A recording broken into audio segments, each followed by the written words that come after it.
Saya udah merasakan, jadi intelijen analisis kita itu harus dipakai bahwa NU itu sejak dulu selalu menjadi target untuk diserang supaya apa? Supaya NU-nya lumpuh sehingga kemudian apa? Orang-orang yang berniat untuk meruntuhkan negara ini dengan mudahnya. Karena NU ini dari dulu dianggap ini bukan taksub, bukan terlalu fanatik terhadap NU, bukan, kita bicara fakta historik. Nah, ini menjadi orang NU hari ini memang harus siap-siap untuk bertempur dalam konteks verbal maupun tekstual. Serangan terhadap pesantren ini dalam rangka untuk melemahkan NU. Karena mereka tahu kekuatan NU itu ada di para kiai, seluruh pesantren yang ada di pelosok-pelosok. Yang sebenarnya pemerintah juga nggak pernah peduli. Mereka itu autopilot.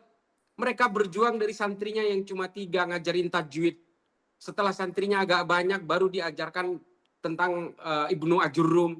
Setelah itu Nahusorof, Safinatun Najah, Sulamut Taufik. Ini kan kitab-kitab dasar yang dimulai dari santri-santri kecil. Yang tadinya itu jadi tidurnya hanya di ruangan-ruangan di musola, ditidurkan di masjid.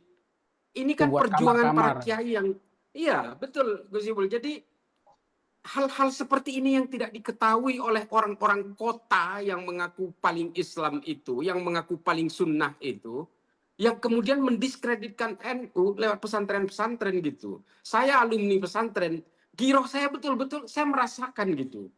Soal roan segala macam digugat-gugat. Saya nyantri bertahun-tahun, hampir setengah dari masa saya nyantri itu, saya bangga sekali diminta oleh kiai untuk ngangkut batu bata itu. Suruh nyuci mobil, saya bangga sekali. Karena apa? Karena kiai tidak pernah meminta bayaran dari saya. Jadi SPP yang saya bayarkan itu lewat pengabdian terhadap pesantren itu.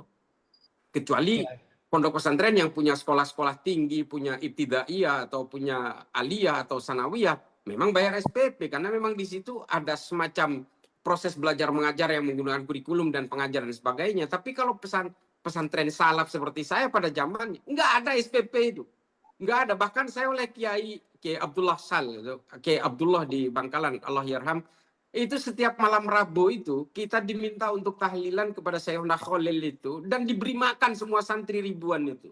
Coba dari mana Kiai? Ya Kiai ya juga hanya berharap dari bisaro-bisaro itu dan pengajian-pengajian berkeliling setiap malam itu, coba bayangkan. Dan itu dihujat lagi. Oleh karena itu gini, saya minta kepada teman-teman Nahdien, tolong sadari bahwa tidak semua orang itu suka kepada kita.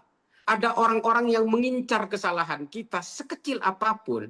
Karena upaya-upaya mendiskreditkan pesantren dan kiai itu adalah bagian dari operasi-operasi untuk meruntuhkan Nahdlatul Ulama.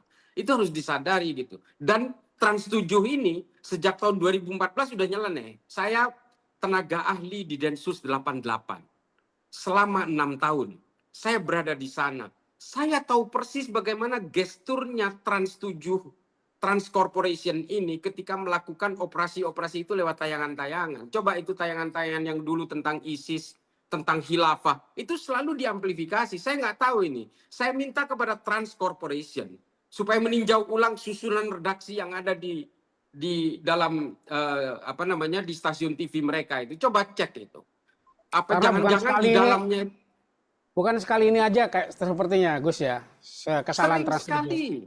Sering sekali. Saya udah perhatikan ada Hazanah itu, Hazanah Trans 7. Itu juga selalu mengamplifikasi berbagai agenda-agenda Hizbut Tahrir maupun Ikhwanul Muslimin. Saya itu sangat memperhatikan hal-hal seperti itu karena saya bekerja untuk itu.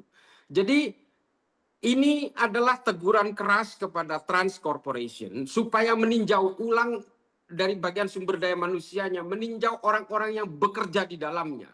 Saya barusan diundang juga sama Trans 7 untuk bicara. Saya bilang saya nggak bisa, saya lagi ngajar di Malaysia.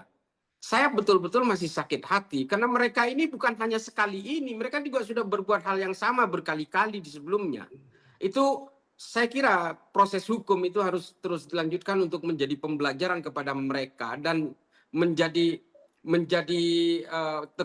gambaran juga kepada mereka bahwa tawadhu itu bukan berarti hanya berpasrah diri, tapi juga ada instrumen-instrumen hukum yang juga harus dijadikan sebagai dasar supaya kekuatan hukum, hak-hak hukum dan kewajiban hukum itu berimbang di negara kita ini.